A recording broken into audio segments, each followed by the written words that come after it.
Ladies and gentlemen, welcome to another edition of Collegian Sports Hot Seat. I'm Corey Rolden. I'm Damon Wright. Walk it like I talk it. Walk it like I talk it. Walk it like I talk it. Walk it like I talk it. 2 for 2 on the end. I love it. Walk it like I talk it.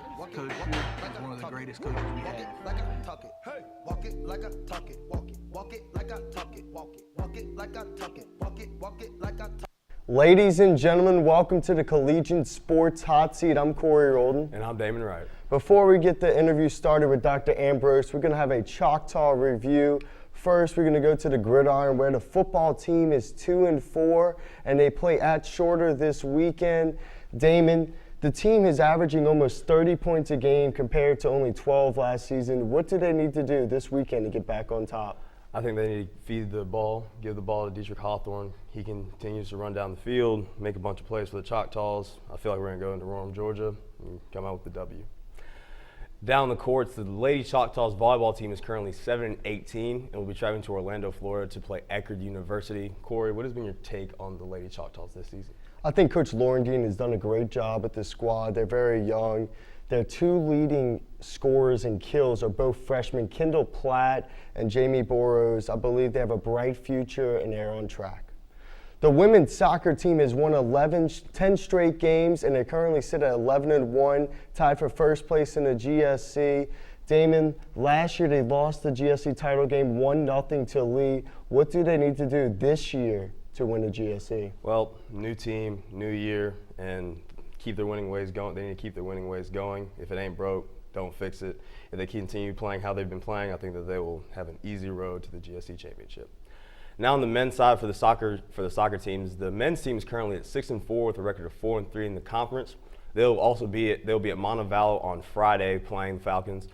Corey, the men's soccer team is always a powerhouse into the GSC. How do you think that they will fare when the GSC tournament comes around? Well, this team, unlike other men's soccer teams in the past, is kind of young. They have their core players, but I believe that they're starting to learn how to play together. They currently sit in 5th place in the GSC. So I believe the time the GSC tournament comes around, they can make a run at it. The men's and women's basketball team opened up their preseason practice this week. The men's team starts the regular season versus Belhaven at home, and the women's team starts at Southern Miss. And out on the trails, the men's and women's Choctaw cross-country teams competed last weekend on Choctaw Trails. The men's team finished 4th, while the women's team finished 6th. They'll be back out on Choctaw Trails this weekend for another meet. Well, that's your Choctaw review. We'll get the interview with Dr. Ambrose after our quick word with our sponsor, 303 Jefferson.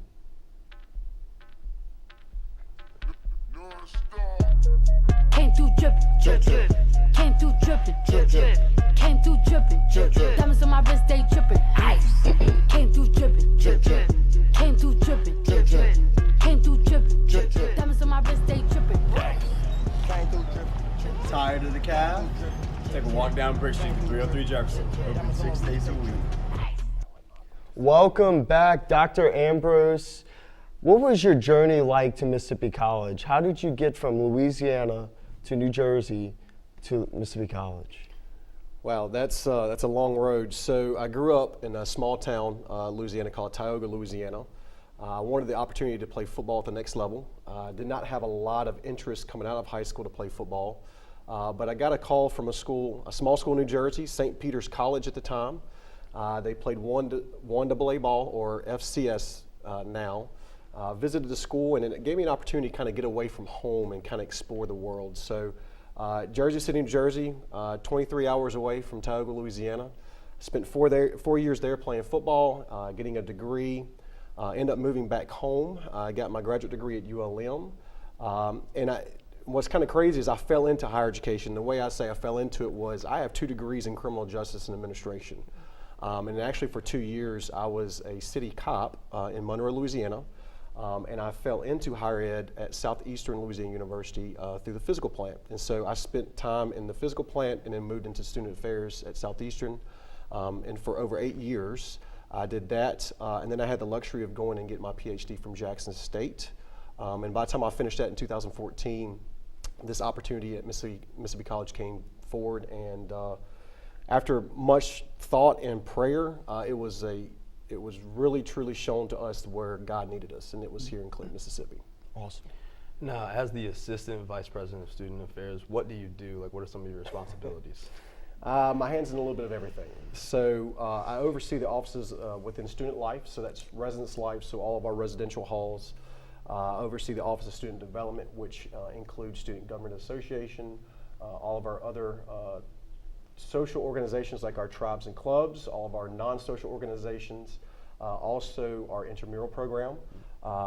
Something very important is overseeing our code of conduct, so I'm our chief conduct officer here on campus, as well as overseeing the Office of Student Engagement, which includes Welcome Week, orientation, campus activities board, and any student activities outside of that.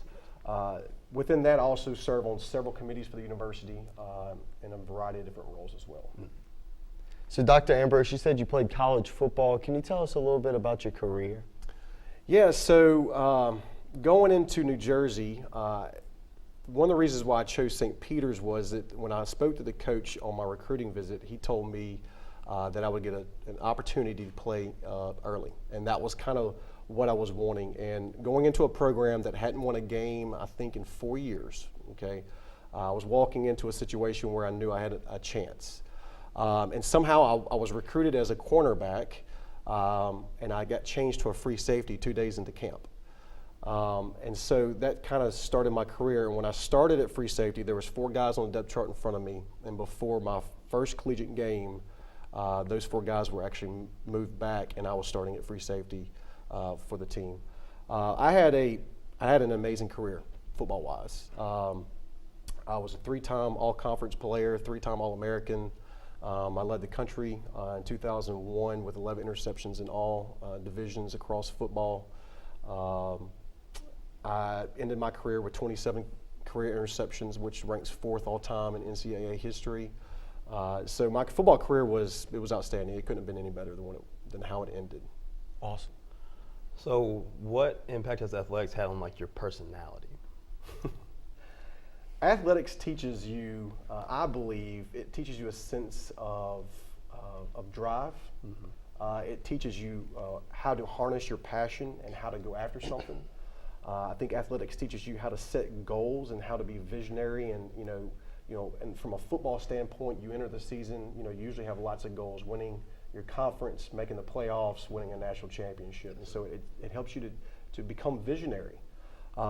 It gives you a sense of drive as it relates to accomplishing those goals as well. But it also, I think what's important, it helps you learn how to deal with difficult situations. Adversity is always going to hit you when you're playing athletics because everything's not going to go your way. But it also teaches you how to deal with not only adversity, but how to deal with different people and working as a team. And that's something that I think is very important for anyone moving out into a career, is not only how to develop as a leader, but how do you develop as a good team player, which is very, very important. How has football changed from back when you played in the early 2000s to now? I don't know if it's changed a lot. I think you see there's been a shift in the way offenses are run. We didn't see as much of the what I call the air raids, where we're throwing the ball 30, 40, 50 times a game. That was only in a very handful set of colleges. But also I think what you're seeing is it's developed as, these guys coming in, sitting there watching you guys play and being on the sidelines, the guys are bigger, they're faster, they're stronger, which is always something. But other than that, I think the game, it's changed a little bit, but not drastically on the collegiate level. As the director of MC's orientation, what do you look for, what qualities do you look for inside a person when selecting an orientation leader? Well, when I am developing a team, I look for people that fits within a team concept. Mm-hmm. I'm not looking for a specific individual. I'm looking for somebody, and it kind of goes back to what I was talking about playing athletics. I'm looking for somebody that can either be a team player or at times step up to be a team leader. Mm-hmm. And to me, the most important part about developing a team is making sure you have diversity. Mm-hmm. And that's not just diversity as it relates to ethnicity or race, but that's diversity from different parts of our country geographically, right? So we have students coming from all across the Southeast. We want to make sure we have diversity as it relates to our majors. So I want representation from every school on our campus as it relates to orientation, so we have somebody that can connect with our students as it relates to their major coming in. But also personality types. I want people that are outgoing, but I also want people who are servants. And then also people that have different strengths. Working on a team is not just about one type. It's about making sure all of the pieces are working together and functioning in the way they should. So Mississippi College has a new president, Dr. Thompson. What has it been like working with him? I told him in his office this, but his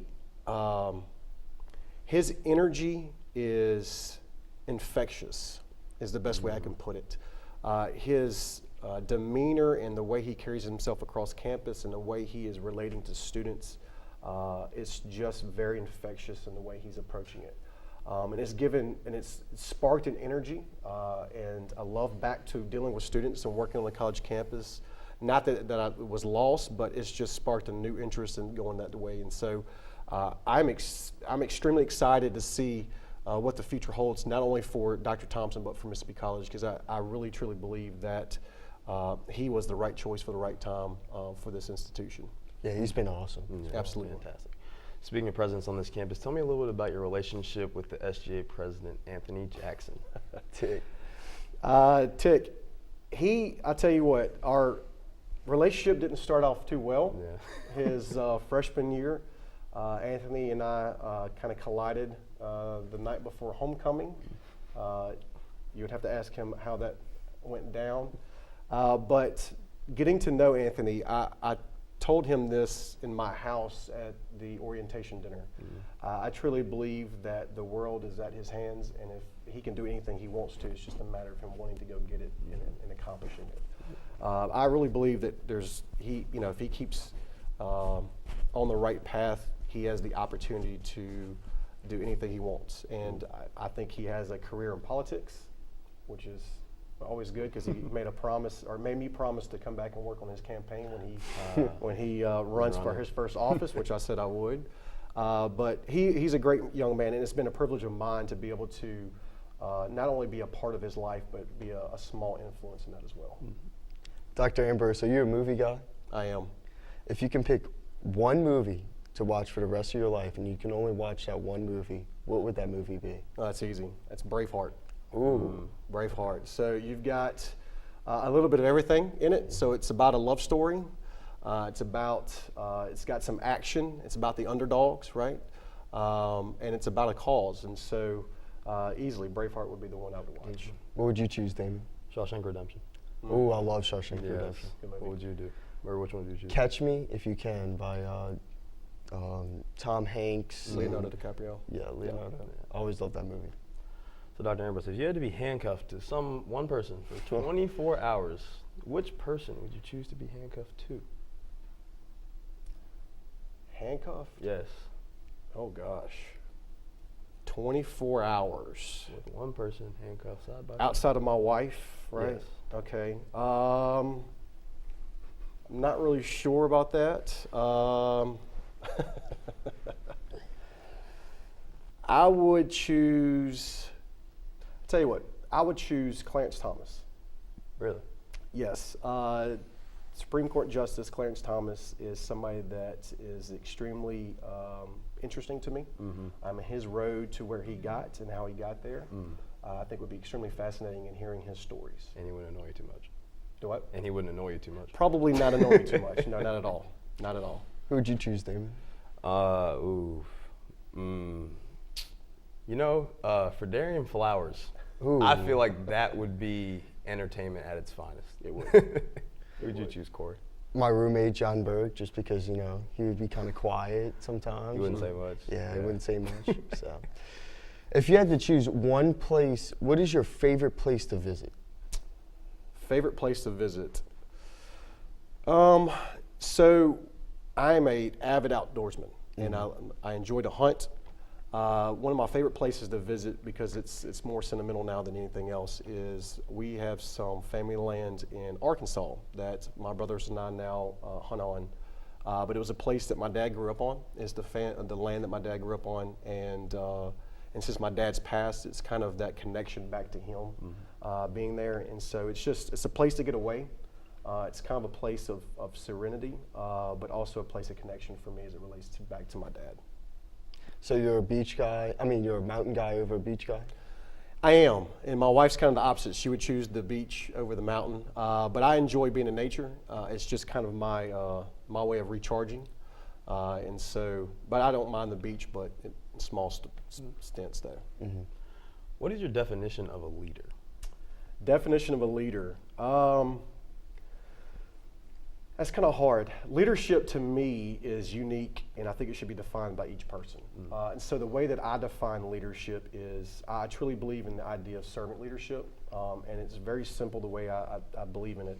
So I think a leader is somebody that sets a vision and then takes the people that are around him and puts them in motion by empowering them with the tools that they need to go accomplish that mission or vision. And then the better part of it is, the servant part of it is stepping back, let people take the lead on the things that they need to do to get accomplished, and coming back around to say, how can I help?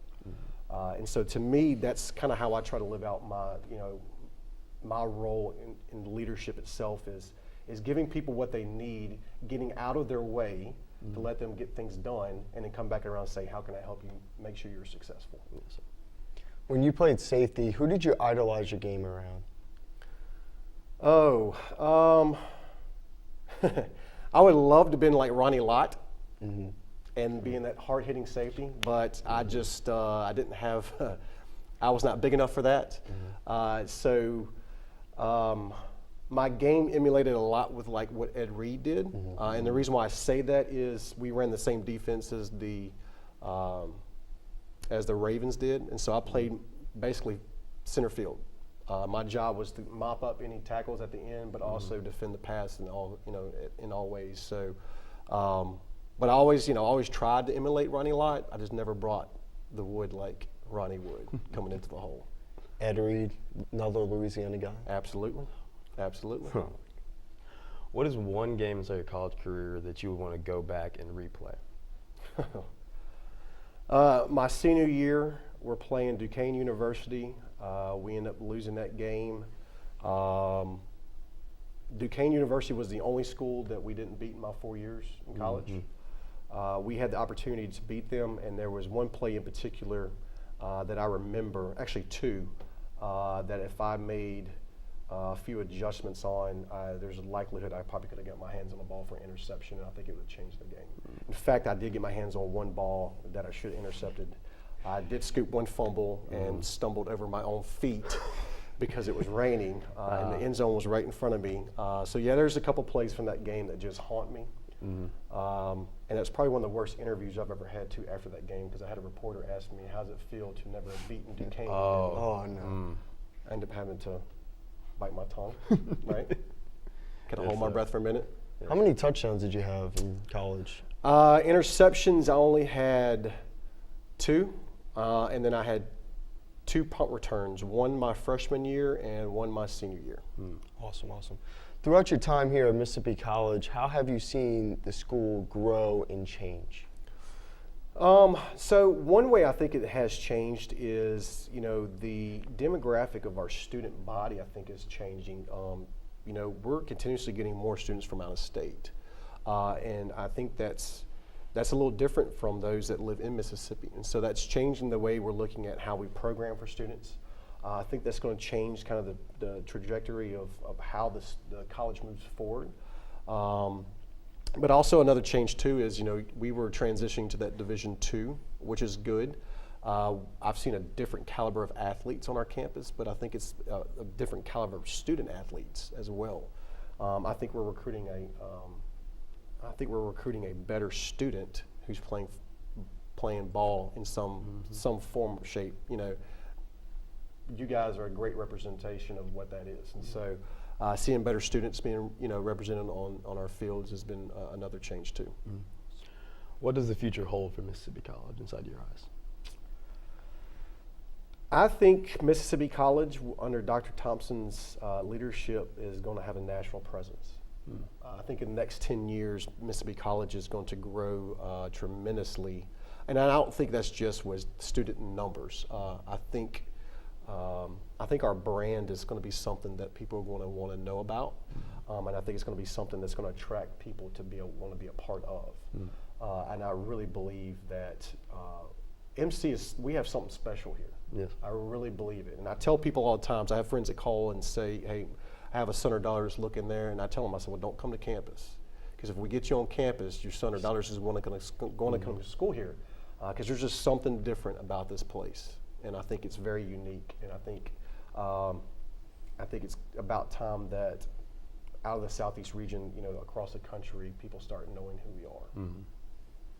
So no JJ Magic time this week, but we do have EJ Hurley, who's going to show us the different stereotypes of the Mississippi College Choctaw locker room. This is EJ Hurley, defensive tackle, Mississippi College. I'm here to show you different personalities in the Choctaw locker room. Guys, we gotta keep fighting. We have to punish until we just keep punishing some more. All right? It doesn't stop. The fight just keeps going on, guys. We have to do it right now together as a team. Yes.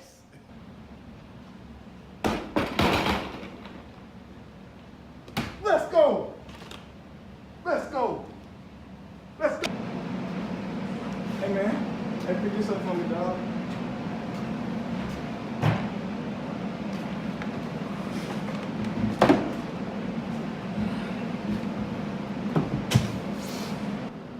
Coach, did you get those cookies my mom made for you? Yeah, they're awesome, man. I appreciate it. Okay. She loves you, man. She loves you. Thank you.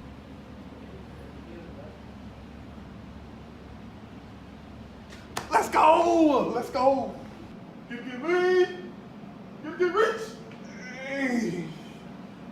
Bro, it's hot out here. This don't make no sense. Do we got to practice for an hour? Goodness gracious. Coach, pursuit drill. I know I ain't the only one that feels this heat. This is ridiculous. I ain't even get no water yet. This is crazy. This is out beyond me. Corey Roden here just came back from greatness in New Orleans. Drew Brees is a god. I just want you to know. Sorry, MC. I mean, I just got to say it, LSU, the boot, you already know. Just a reporter trying to get some money out here, man. You already know.